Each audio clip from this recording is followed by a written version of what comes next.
የረመዳን የስልጠና ማዕከል ነው።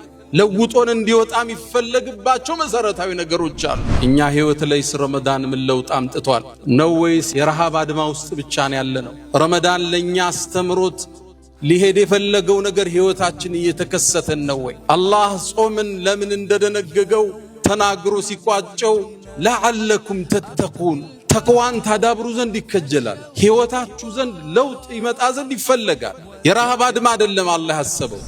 አላህ ወር ረመዳን ለዚህ ኡማ ደንግጎ በአንድ ወር ውስጥ የ11 ወር ስልጠና ይሰጣቸዋል። ዓላማው እሱ ነው። ረመዳን ማስራብ አይደለም። ረመዳን ከመራባችን አላህ ጥቅም አያገኝም። ያ አዩሃ ናስ አንቱሙል ፉቀራኡ ኢለላህ ወላሁ ሁወል ገኒዩል ሐሚድ። እኛ ከአላህ ከጃይንን ጾማችን አይጠቅመው፣ ማፍጠራችን አይጎዳው። ሶላት ሰገድ ካልሰገድክ ለአላህ አይጨምርም፣ ጥቅሙ ወደ አንተ ይመለሳል። ለጊዜ ያለንን ዋጋ እንድናስተካክል ረመዳን እድል ይሰጠናል። ለጊዜ ለአንድ ሰዓት አይደለም ለአንድ ደቂቃ ዋጋ እንድትሰጥ ወር ሙሉ ይኮተኩታል። ሳታቀው አንድ ወር ሙሉ አላህ ይኮተኩታል በትዕግስት ከዓላማ እስክትደርስ፣ የጎልህ ጥግ እስክትደርስ፣ የስኬት ጫፍ እስክትደርስ ታገስ ማለት። ከዓላማ ጥግ እስክትደርስ መሶበር አለብህ። ዙህር ላይ ርቦሃል፣ አሱር ላይ ጉሮሮ ደርቋል፣ መግሪብ ግን አልደረሰም። መግሪብ ድረስ ትታገሳለህ። ጾም ማለት ንስፉ ሶብር ተብሏል። የትዕግስት ግማሹ ጾም። እነዚህ አሉ ሙፈሲሮቹ አሳኢሙን ሁሙ ሳቢር፣ ጾመኞች ናቸው ታጋሾች ማለት። አንተ ጠዋት ከሱብሒ በፊት ምግብ በልተህ ለ13 14 ሰዓት ያለ ሲጋራ ያለ ሺሻ ያለ ጫት ከቆየ ህይወትህን ሙሉ ማቆም ትችላለህ ማለት ነው። እንዴት ቻልከው? ሙሉ ቀን እንዴት ተሳካልህ? ከሱብሒ ጀምረህ እስከ መግሪብ ድረስ እሱም ማረግ ከቻልክ ህይወትህን መለወጥ ትችላለህ ነው። አንዳንዴ በዲን ስም፣ በማስጠንቀቅ ስም፣ በመምከር ስም፣ በማውገዝ ስም የዓሊም ስጋ፣ የኡስታዝ ስጋ፣ የሙእሚን ስጋ፣ የሼኽ ስጋ መብላት ተራ ነገር ሆኗል። ውሸት ተራ ነገር ሆኗል። ቅጥፈት ተራ ነገር ሆኗል። ዓላማውን ካሳካለት መዋሸት የተፈቀደ ይመስለዋል። ረመዳን ይመጣና ለምላስ ልጓም ያበጅለታል። እኔ እኮ ሰዎችን አውቃለሁ ይላሉ። አይ ባልነበረባቸው ህይወታቸው ጥሩ ነበር፣ ስለ ሰው ክፍተት ተናገሩ፣ አላህ ክፍተት አስገኘባቸው ይላሉ። እሱን ባወገዝከው ነገር ሊፈትንህ አላህ ቃል ገብቷል። የረመዳን ትምህርት ቤት ብዙ ምዕራፎች አሉት። ትልቁ ዓላማ የረሃብ አድማ አይደለም፣ እንድንማርበት ነው። ልብ ካላችሁ ከሳምንት በፊት ረመዳን ሊገባ ነው እየተባባልነ ረመዳን ሙባረክ ተባብለን ነበር። ይሄው ዛሬ 10ኛው ቀን ላይ እንገኛለን። እነዚህ ውብ ቀናት ተሻግረዋል ወይ መስክረውልን ወይ መስክረውብን። የነዚህ ቀናት ከኛ መጉደል ግን ከህይወታችን ቀንሰው አልፈዋል፣ ከህይወታችንም አጉድለዋል። እርግጥ አላህ እውነት ተናገረ። አያመ ማዕዱዳት የሰጠዋቸው የተቆጠሩ ቀን ተጠቀሙበት። ቁርአኑን ቅሩት። ተራዊ ከበደኝ ብለህ እንዳጠፋ፣ ተሐጁዱም እንዳያልፍ። አሁን በረከቱን ሰብስብ፣ ረድኤቱን ሰብስብ። አላህ በዚህ ረመዳን ምሽት ውስጥ ውሳኔ ያስተላልፋል። ተጠቀምበት።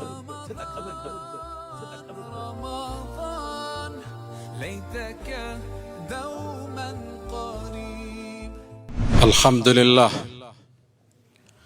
الحمد لله المتفضل على عباده بمواسم الخيرات ويفتح عليهم أبواب الرحمات ونسائم البركات.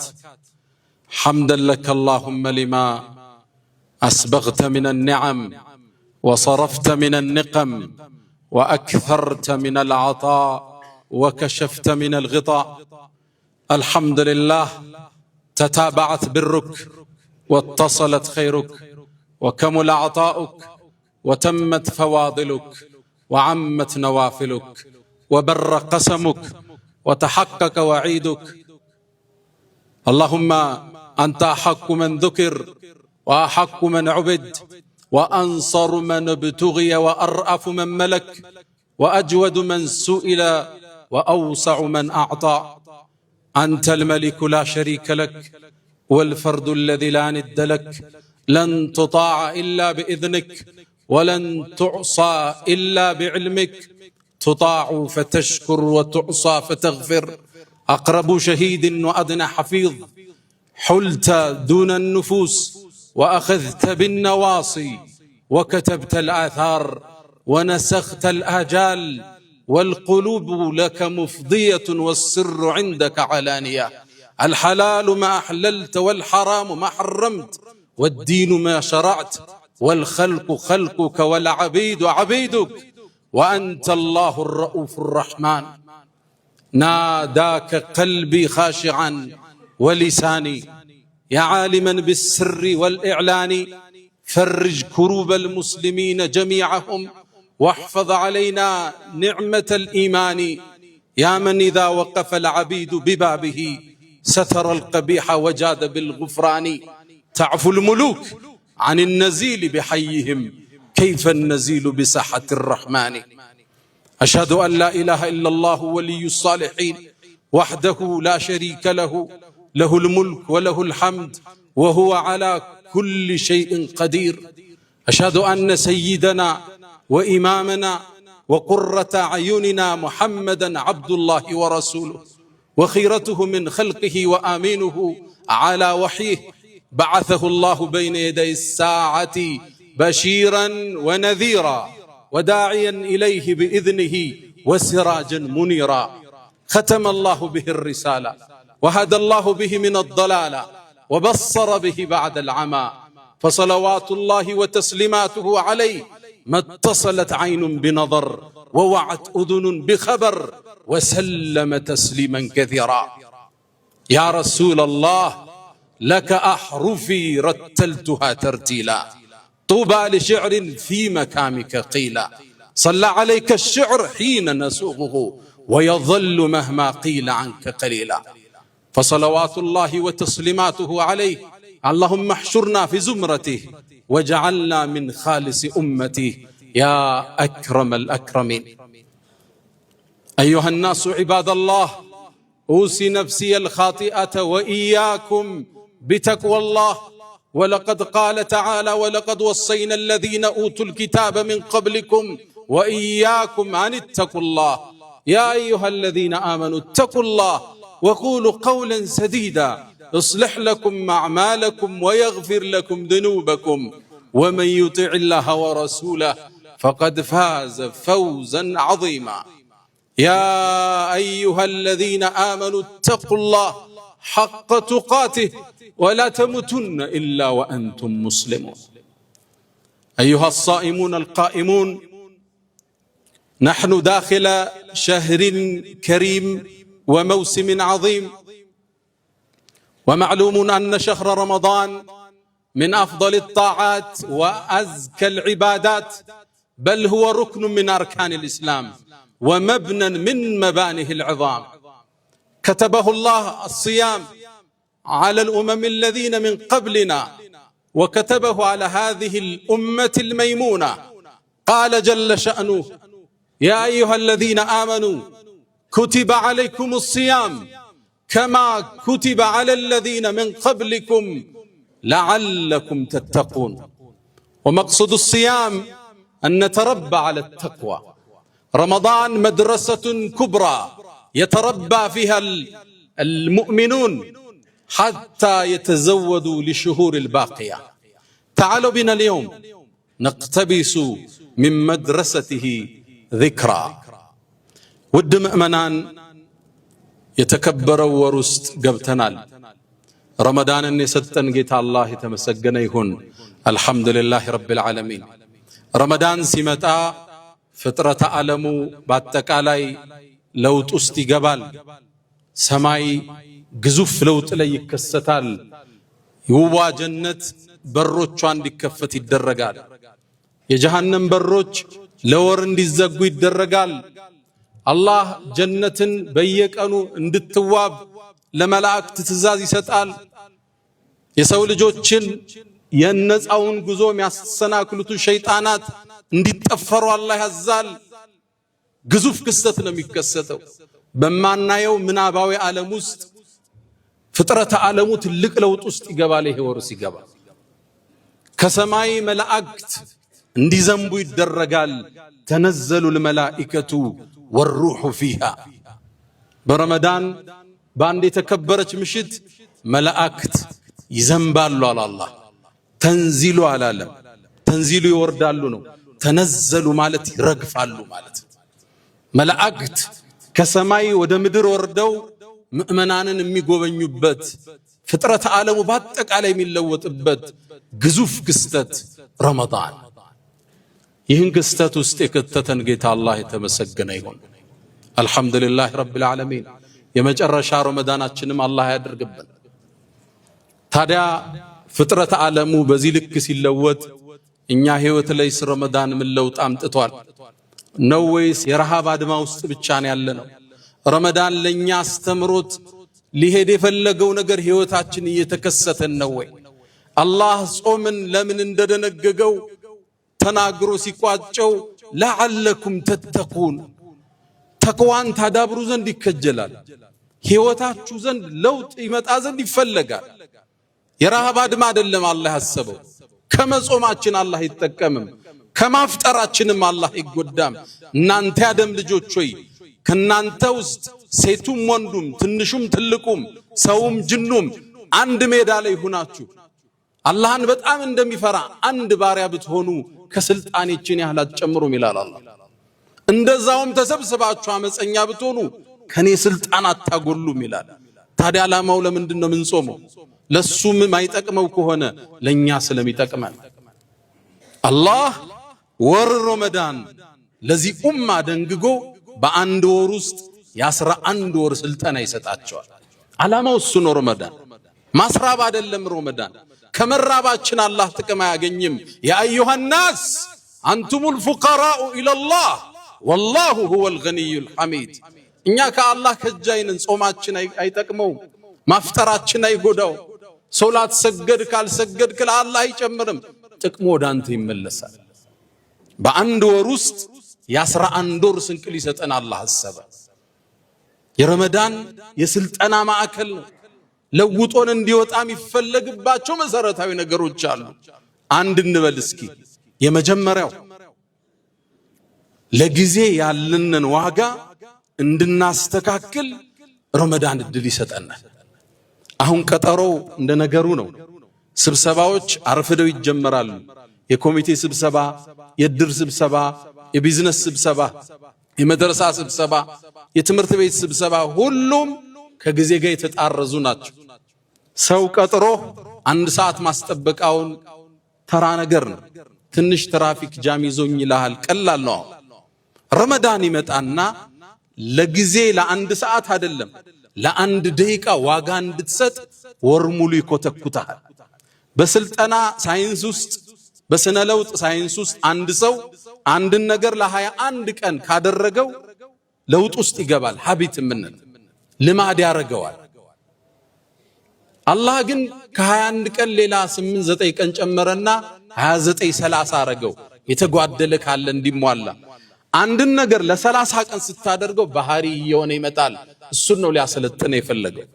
ለደቂቃ ዋጋ እንድትሰጥ ያረጋል። እስኪ ልብ በሉ።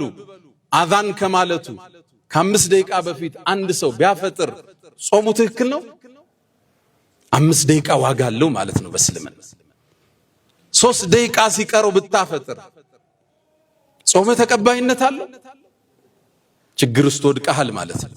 ለ3 ደቂቃ በወር ውስጥ ትርጉም እንድትሰጥ አላህ ያደርጋል። አዛን አለ እናፍጥርና አዛን ብሏል እናቁም የሚለውን ስልጠና ይሰጣል። አረ አዛን አለ መብላታችሁን አቁሙ እንላለን ሌሊት። ለ1 ደቂቃ ዋጋ አለው ማለት ነው እስልምና ውስጥ። 1 ደቂቃ ያለውን ዋጋ እስልምና ያስተምራል። ወር ውስጥ ትሰለጥናለህ፣ ለ11 ወር ታዘረዝረዋለህ። 1 ደቂቃ ልብ በሉ። 1 ደቂቃ ተራ ይመስለናል። ለሙከራ ብዬ እዛ ውስጥ ያለው 1 ደቂቃ ይዤ ቁል ሁወላህ አሐድን ቀራው 13 ጊዜ ቀራው። 3 ጊዜ ቁል ሁወላህ አሐድን መቅራት ቁርአንን እንደማختም ነው ተብሏል። 10 ጊዜ በየቀኑ አንድ ሰው ቁል ሁወላህ አሐድን 10 ከቀራ ጀነት ውስጥ ቤተ መንግስት ይገነባለታል ተብሏል። በ1 ደቂቃ ውስጥ ለ1 ደቂቃ ዋጋ እንድትሰጥ ረመዳን ስልጠናውን ይሰጣል። ለጊዜ ትርጉም እንድትሰጥ ጊዜ የምትጠየቅበት የህይወትህ ጸጋ እንደሆነ ወአን ዑምሪሂ ፊማ አፍና ወአን ሸባቢሂ ፊማ አብላ። የቂያም ቀን ስራ ሳይጀመር ምዘና ከምንጠየቀው 4 ጥያቄ ውስጥ እድሜ ሰጥቼ ነበር በምን አጠፋው? 5 ደቂቃ አላህ ዘንድ ሂሳብ ትቀርባለች። ላ ዩጋዲሩ ሰጊረተን ወላ ከቢረተን ኢላ አሕሳሃ። ትንሽም ትልቅም አላህ ይጠይቀናል። እዚህ ቦታ ላይ ቲክቶክ ስታይ አንድ ሰዓት ምን ያረክ ነበር ጥያቄ አለ። መዝገቡ ደግሞ ከባድ ነው፣ ያሳልፈው ነገር የለው። አህሳሁ الله ወነሱሁ ነው የሚለው አላህ። እነሱ ረሱት እኛ መዝግበነዋል ይላል አላህ። አይረሳም። የዛሬ 40 ዓመት የሰራው ተጽፏል። ለጊዜ ዋጋ እንድትሰጥ ረመዳን መጥቶ ኩትኮታ ይሰጣል። ያኔ ቀጠሮ ታከብራለህ። አዛን ሲል ላፍጥር እንደምትለው ቀጠሮ ሰዓት ሲደርስ ልህድ ማለት ትጀምራለህ። አንደኛው ስልጠና እሱ። ሁለተኛው ካለን አጭር ጊዜ አንፃር ረመዳን ይመጣና ትግስትን አስተምሮን ያልፋል። ትግስት የሌለው ሰው ጥፋት ውስጥ ለመግባት የቀረበ። አንዳንዱ ሰው ዚና የሚሰራው በሐላል እስኪያገባ መታገስ ባለመቻሉ ሶብር የሚባለው መሰረታዊ የህይወት ስንቅ ይጎለዋል። ብዙዎቻችን በሐላል ነግደን ማደግ አልሳካልን ሲል ሶብር እናጣና አቋራጭ መንገድ እንፈልጋለን። በማጭበርበር፣ በመስረቅ፣ የሰው ሀብት በመያዝ ቼክ ይዘህ በመጥፋት ለመክበር ትጥራለህ። አቋራጭ መንገድ ፎርጅድ ፌክ ነገር በመጠቀም ቶሎ ለመበልጸግ ሶብር የሚባለው መሰረታዊ ነገር ይጎለናል። ረመዳን ይመጣና ሶብርን ያስተምራል። እንዴት ያስተምረናል? ቀን ጾመሃል፣ እርቦሃል፣ ፀሐዩን በርትቷል፣ ጉሮሮ ደርቋል፣ ከፊት ለፊትህ ቀዝቃዛ ውሃ አይተሃል። ለምን አትጠጣው? ጾመኛ ነህ። እስክታፈጥር መግሪብ አዛን እስኪል መጠበቅ ይጠበቅብሃል።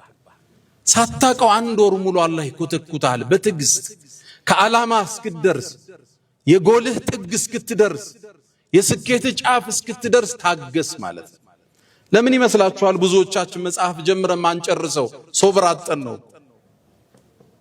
የመጨረስ አቅም የመጨረስ ትዕግስት ረመዳን ውስጥ ይከተዋል ሳታውቀው። ከዓላማ ጥግ እስክትደርስ መሶበር አለብህ። ዙህር ላይ ይርቦሃል፣ አሱር ላይ ጉሮሮ ደርቋል፣ መግሪብ ግን አልደረሰም። መግሪብ ድረስ ትታገሳል። ለዛ ነው ረመዳን ከማ ذكر عند ابن ماجه ላይ በተዘገበው ጾም ማለት ንስፉ ሶብር ተብሏል። የትዕግስት ግማሹ ጾም። انما يوفى الصابرون اجرهم بغير حساب የተባለውን አንቀጽ ሙፈሲሮቹ እነዛ ታጋሾችን ምንዳቸውን ያለ ገደብ ነው የምንሰጣቸው ይላል አላህ። እነዚህ አሉ ሙፈሲሮቹ الصائمون هم الصابرون፣ ጾመኞች ናቸው ታጋሾች ማለት። ጾም ትዕግስት ማስተማሪያ ማዕከል። እርቦሃል ታገስ ነው እንዳትበላ። ስለዚህ እስክታገባ ዚና እንዳትወድቅ ማለት ነው። ሀብት እስክትዝ አታጨበርበር ማለት ነው። መጽሐፍ ጀምረህ ቋጨው ማለት ነው። ከግብህ እስክትደርስ ታገስ ማለት ነው። ረመዳን ሶብር ወደ ህይወትህ ገባ ማለት ህይወትህ ተባረከ። ለዛ ነው ሰይድና ዑመር ምን ይላሉ? ወጀድና ኸይረ አይሽና በሶብር ይላሉ። እኛ እኮ የህይወታችንን ጣፋጩን ክፍል በሶብር አገኘ ነው ይላል። ያለ ሶብር ከፓርት ከስራ አጋርህ ጋር መቀጠላችን ያስቀይማል። ታስቀይመዋለህ፣ እንለያይ ነው የምትለው። ሶብር ይፈልጋል። ትዳር ውስጥ ሶብር ይፈልጋል። ታጠፋለች፣ ታጠፋለህ። ልጆች አሉ፣ ትዕግስት ይፈልጋል። ስራ ትዕግስት ይፈልጋል። ዓላማ መቋጨት ትዕግስት ይፈልጋል። ሶብርን የተሰጠው ሰው ይላሉ ነብዩ አለይሂ ሰላቱ ሰላም ትልቅ ነገር ተሰጠው ይላሉ። ይዞ ዋጥ ይዞ ውስጡ የሚያከስም ሰው ሰምቶ እንዳልሰማም ያልፍ ጥግ እስኪደርስ የሚታገስ ትልቅ ስጦታ አላህ ሰጥቶታል ማለት። ረመዳን ይመጣና ሶብርን ይሰጣል። የህይወትን ትልቁን ቅመም ትዳርህ የሚቀጥልበት፣ ስራህ የሚቀጥልበት፣ ጓደኝነት የሚቀጥልበት ሶብር ሲኖር ብቻ ነው። ሶብር ከሌለ ይቋረጣል። ሶብር ከሌለ ይሰበራል። ረመዳን ሁለተኛው ስልጠና እኔ እናንተን ታጋሽ ማድረግ ነው። ዓላማችን እስክንደርስ ፍላጎታችን እስኪሞላ ታገስ። መግሪብ ይደርሳል፣ ግዴለህም ቀዝቃዛውን ውሃ ቆየው ይላል። ግዴለህም መግሪብ አዛን ይላል፣ ጣፋጩን ምግብ ትንሽ ወደ ኋላ ቆየው ይላል። ረመዳን ዓላማው እኛን በመልካም ስነ ምግባር ማነጽ ነው። ሶስተኛ እንጥቀስ። በብዛት ስትመለከቱ ነገራትን መለወጥ ከባድ እንደሆነ ለራሳችን ነግረነዋል። ሲጋራ የሚያጨስ ሰው ሲጋራ ለመተው ያስባል፣ አልችልም ይላል። ጫት የሚቅም ሰው ማቆም ይፈልጋል፣ አልተሳካለትም። ኢኮኖሚው ተበላበት፣ ስራው ተበላሸበት፣ ትዳሩ ተበላሸበት። ሊያቆም ግን አልቻለም። ማቆም አልችልም ይላል። ምሳ ከበላ በኋላ ያችን አረንጓዴ ቅጠል ካላኘከ ዱንያ ትጨልምበታለች። አልታገስም ይልሃል። ረመዳን ይመጣና መለወጥ ትችላለህ ይልሃል። አንተ ጠዋት ከሱብሒ በፊት ምግብ በልተህ ለ13 14 ሰዓት ያለ ሲጋራ ያለ ሺሻ ያለ ጫት ከቆየ ህይወትህን ሙሉ ማቆም ትችላለህ ማለት ነው። እንዴት ቻልከው? ሙሉ ቀን እንዴት ተሳካልህ? ከሱብሒ ጀምረህ እስከ መግሪብ ድረስ እሱም ማረግ ከቻልክ ህይወትህን መለወጥ ትችላለህ ነው ትምህርት። ለራስህ ምክንያት አትስተው። አልችልም ብለህ አትንገረው። እንደምትችል ረመዳን ግዴታ አድርጎ ለአንድ ወር ሙሉ ያሰለጥናል። ትልቅ ስልጠና ይሰጣል ረመዳን። መለወጥ ትችላለህ ማለት ነው። ትችላለህ። ለአንድ ሰው ጉድለት ማለት ከነክስል ቃድሪን አለ ተማሚ እየቻለ አልችልም እንደማለት ስንፍና እዚህ ምድር ላይ የለም። ትችላለህ ነው የረመዳን ሶስተኛ መልእክት። አራተኛ የረመዳን ትልቁ ትምህርት ምላስን እንድትጠብቅ ያረጋል። አሁን ምላስ መርህ አጥቷል። ማማት ተራ ነገር ነው።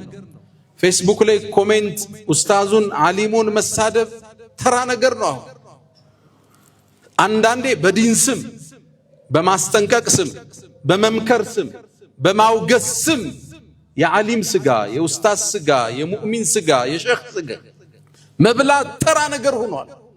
ውሸት ተራ ነገር ሆኗል። ቅጥፈት ተራ ነገር ሆኗል። ዓላማውን ካሳካለት መዋሸት የተፈቀደ ይመስለዋል። ረመዳን ይመጣና ለምላስ ልጓም ያበጅለታል። ነቢዩ ዓለይሂ ሰላቱ ወሰላም ሰይዱል ኸልቅ ምን ይሉናል ሐዲስ ላይ መን ለም የደዕ ቀውለ ዙር የሐሰት ምስክርነትን ወልዓመለ ብሂ በሱ መስራትን ያላቆመ ሰው ፈለይሰ ሊላሂ ሓጀቱን አላህ እኮ ከሱ ጾም ግድ የለውም ቢአን የضع طعامه وشرابه ምግቡና መጠጡን ቢተወው አላህ ግድ የለውም ከሱ ጾማል። ፈጅተኒቡ الرجس من الأوثان واجتنبوا قول الزور ጣዖት አምልኮን አላህ አውግዞ በተመሳሳይ የሐሰት ምስክርነትን ተው ብሏል። የሐሰት ምስክርነትን እንሰጣለን። የቻይናውን የጣሊያን ነው አይደለም እንዴ? ራሳችን በራሳችን ምስክር ሆነን እኮ ነው የምንሸጠው። የውሸት ምስክርነት እንደ ልብ ነው። ይሄን ተው ነው ለአንድ ወር። ይሄን ስትተው ለ11 ወር ስንቅ ይዘህ ትወጣለህ። ነቢዩና መሐመድ ዓለይሂ ሰላቱ ወሰላም በሌላ ዘገባ ላይ ኢዛ ካነ የውሙ ሰውሚ አሐዲኩም ያንዳችሁ እኮ የጾም ቀኑ ከሆነ ፈላ የርፈስ መጥፎ ነገር አይናገር፣ ወላ የፍሱቅ አመፀኛ ይሁን፣ ፈኢን ሳበሁ አሐዱን አንድ ሰው እንኳን ቢሰድበው ጾመኛ ነኝ ብሎት ይለፍ። ምላስ ልጓም ይይዛል። ተጠንቅቆ ማውራት ይጀምራል። ከቀኝና ከግራ ጸሐፊ እንዳለበት ያቃል፣ ይመዘገባል። ኢላ ለደይህ ረቂቡን ዓቲድ የተናገርከው ሁሉ ይጻፋል። ሰውን ማማት ዑመር ብኑ አልኸጣብ ማማት ያስፈጥራል ሁሉ ብለዋል። እሳቸው ከሌሎቹ ሰሃባ የተለዩበት አቋም ነው። ኢብኑ ሐዝም ይሄን አቋም ደግፎት ወጥቷል። ለምን? አላህ አንድ ሰው ሌላን ሰው ማማት የወንድምን ስጋ መብላት ነው ብሏል። በልቶታል ነው የሚሉት ሰይድና ዑመር። ስለዚህ ለአንድ ወር የሰውን ስጋ መብላት ስታቆም 11 ወር ሙሉ ያ አኽላቅ እንዲከተል ይፈለጋል። ለዓለኩም ተተቁን ማለት እሱ ተቅዋን ታዳብሩ ዘንድ። ስለ ሰው ሲነሳ አላህ እንዳይፈትን ተጠንቀቅ። ሰው ዝቅ ብሎ ስታየው አብረህ እንዳትረግጠው አላህ ይፈትናል። ለዛ ነው ኢማሙ ማሊክ ረዲየላሁ ተዓላ አንሁ እኔ እኮ ሰዎችን አውቃለሁ ይላሉ። አይብ አልነበረባቸው፣ ህይወታቸው ጥሩ ነበር። ስለ ሰው ክፍተት ተናገሩ፣ አላህ ክፍተት አስገኘባቸው ይላል። እሱን ባወገዝከው ነገር ሊፈትንህ አላህ ቃል ገብቷል። አንተ የሰው ትዳር ወደቀ እያልክ አንተ በሰላም ትቀጥል፣ ይሄ የአላህ ህግ አይደለም። አንተ ባሪያውን ባነወርክበት መንገድ ከቶ ይፈትናል። እሱ እኮ እንዲህ ነው ባልከው ላይ እንዲህ ነው ትባላለህ። ረመዳን ይመጣና ምላስን ልጓም ይሰጠዋል። እንኳን ልታማ ሰው እንኳን ቢሰድብህ በስርዓት ጥለኸው ለፍ ተብሏል። እኔ ጾመኛ ነኝ ብለኸው ለፍ። ጾመኛ መሆንክህ ልብ በል። የተከበረ ረመዳን ውስጥ ነው ያለኸው። እንዳታምዝ፣ መጥፎ እንዳትናገር፣ እንዳታማ ነው መልእክቱ። የረመዳን አስተምህሮት እጅግ ብዙና ሰፊ ነው። የስልጠና ማዕከሉ ብዙ ትውልድን አውጥቶበታል። በትዕግስት ያስተምራል። ሱብሒ መስገድ ትዕግስት ይፈልጋል። ሐጅ ማድረግ ትዕግስት ይፈልጋል። በአላህ መንገድ ጂሃድ መታገል ትዕግስት ይፈልጋል። በዳዕዋ ላይ መጽናት ትዕግስት ይፈልጋል። ከሐላል ነግደ ማደር ትዕግስት ይፈልጋል። እስክታገባ ድረስ ከሐራም መቆጠር ትዕግስት ይፈልጋል። ረመዳን እሱ ስልጠና ሊሰጠን መጥቷል። አላ ወፈዐሉል ኸይራት ወስተግፊሩ ረበኩም ፈያ ፈውዘል ሙስተግፊሪን። አልሐምዱሊላህ አላ ኢሕሳኒህ والشكر له على تفضله وامتنانه ولا إله إلا الله تعظيما لشانه وصلى الله وسلم وبارك على رسوله وإخوانه أما بعد. يا رمضان تمرت بيت بزوم رافو تشالوت خطبة وتشاتم يدرسوت هادلم تلقوا علامة يراها بعد ما دلم عندنا ما ربتنا لبك على شو كسامت بفيت رمضان اللي جبانو يتابعنا ረመዳን ሙባረክ ተባብለን ነበር። ይሄው ዛሬ 10ኛው ቀን ላይ እንገኛለን። ሌሊቱም 11ኛ ነው። ሌሊቱ ምናልባት 18 19 ቀን ቀርቶታል። እነዚህ ውብ ቀናት ተሻግረዋል ወይ መስክረውልን ወይ መስክረውብን። የነዚህ ቀናት ከኛ መጉደል ግን ከህይወታችን ቀንሰው አልፈዋል። ከህይወታችንም አጉድለዋል። በርግጥ አላህ ሆነ ተናገረ አያም ማዕዱዳት የሰጠዋችሁ የተቆጠሩ ቀን ነው። ተጠቀሙበት። ቁርአኑን ቅሩት። ተራዊ ከበደይ ብለህ እንዳጠፋ፣ ተሐጁዱም እንዳያልፍ። አሁን በረከቱን ሰብስብ፣ ረድኤቱን ሰብስብ። አላህ በዚህ ረመዳን ምሽት ውስጥ ውሳኔ ያስተላልፋል። ተጠቀምበት። ትእዛዝ ይሰጣል። መላእክት ይወርዳሉ የዓመቱን ውሳኔ ሊያስተላልፉ بإذن ربهم በጌታ ፍቃድ من كل أمر ትእዛዝ ይዘው ነው መላእክት የሚወርዱት። እገሌ ለዓመታት በድህነት ቆይቷል፣ በዚህ ዓመት ሪዝቅ ይከፈትለት የሚባልበት ምሽት ሊሆን ይችላል። በበሽታ ላይ ቆይቷል፣ ጤንነት ይሰጠው የሚባለው ምሽት ረመዳን ውስጥ አለ። አላህ የዓመቱን ውሳኔ የሚያስተላልፍበት ምሽት ከፊት ለፊታችን አለ። ለይለቱል ቀድር የተከበረችው ምሽት ወይም ለይለቱል ቀደር የመወሰኛዋ ምሽት ተብላለች። አላህ በዚች ምሽት ውሳኔ ያስተላልፋል። በዓመት ውስጥ የሚደረገው መላእክት እሱን ትእዛዝ ይዘው ወደ ምድር ይወርዳሉ። بإذن ربهم من كل أمر ትእዛዝ ይዘው ይወርዳሉ። ምሽቷ የመወሰኛው ሌሊት ነች። إن أنزلناه في ليلة مباركة በተባረከው ሌሊት አወረድ ነው ብሏል። በዚች ምሽት ውስጥ فيها يفرق كل أمر حكيم ነው የሚለው አላህ። የአላህ ጥበባዊ ውሳኔ በፍጥረት ዓለሙ ላይ ይወሰናል። ውሳኔው ላይ አንተ የት ነው ያለኸው? እኔ የት ነው ያለሁት? ሶላት እየሰገድን ዚክር እያለን እስትግፋር ዱዓ ላይ መላእክት ሲወርዱ ምን ላይ ነው የሚያገኙ? እነሱ ሲወርዱ ሰላሙን ሂየ ሐታ መጥለዕ الفجر ሰላሙን ሂየ በሶስት ተፈስሯል። እሷ ሰላም ነች ማለት በዛች ምሽት መላእክት ወርደው ዒባዳ ላይ ያሉ ሙእሚኖችን ሰላም ይላሉ ተብሏል። ሰላም ከሚባሉት የት ነው ያለኸው ማለት? ሰላሙን ሂየ ማለት አላህ በዛች ምሽት ለምእመናን ሰላምን እንጂ አይወስንም፣ ጥሩን ነገር እንጂ አይወስንባቸው። ሰላሙን ሂየ እሷም ሰላም ነች ማለት ሰላም የሰፈነባት ምሽት ነች። ሐታ መጥለዕ الفجر ጎህ እስኪቀድ የተለየ ስሜት አለ። በተለይ ቀሪ 10 ቀናቶች ከፊት ለፊት ይጠብቁናል። ዝግጅታችን ምን ያህል ነው? አላህ ተጠቅመው ከሚወጡበት አላህ ያድርገን። ያ መን تحبون النبي محمد صلوا عليه وسلموا طول المدى فصلاتكم وسلامكم نورا لكم بأمسكم وبيومكم ولكم غدا إن الله وملائكته يصلون على النبي يا أيها الذين آمنوا صلوا عليه وسلموا تسليما اللهم صل على محمد وعلى آل محمد كما صليت على إبراهيم وعلى آل إبراهيم وبارك اللهم على محمد وعلى آل محمد كما باركت على إبراهيم وعلى آل إبراهيم في العالمين إنك حميد مجيد. اللهم أعز الإسلام والمسلمين وأذل الشرك والمشركين ودمر اللهم أعداءك أعداء الدين. اللهم لا تدع لنا في مقامنا هذا ذنبا إلا غفرته، ولا هما إلا فرجته، ولا دينا إلا قضيته، ولا رزقا إلا وسعته، ولا مريضا إلا شفيته، ولا ميتا إلا رحمته، ولا غائبا إلا رددته، ولا مسجونا إلا فككته، ولا رزقا إلا وسعته، ولا ذرية إلا باركته يا أكرم الأكرمين. اللهم إنا نسألك العفو والعافية والمعافاة الدائمة في الدين والدنيا والآخرة. اللهم ربنا آتنا في الدنيا حسنة وفي الآخرة حسنة وقنا عذاب النار. ألا فأقم الصلاة.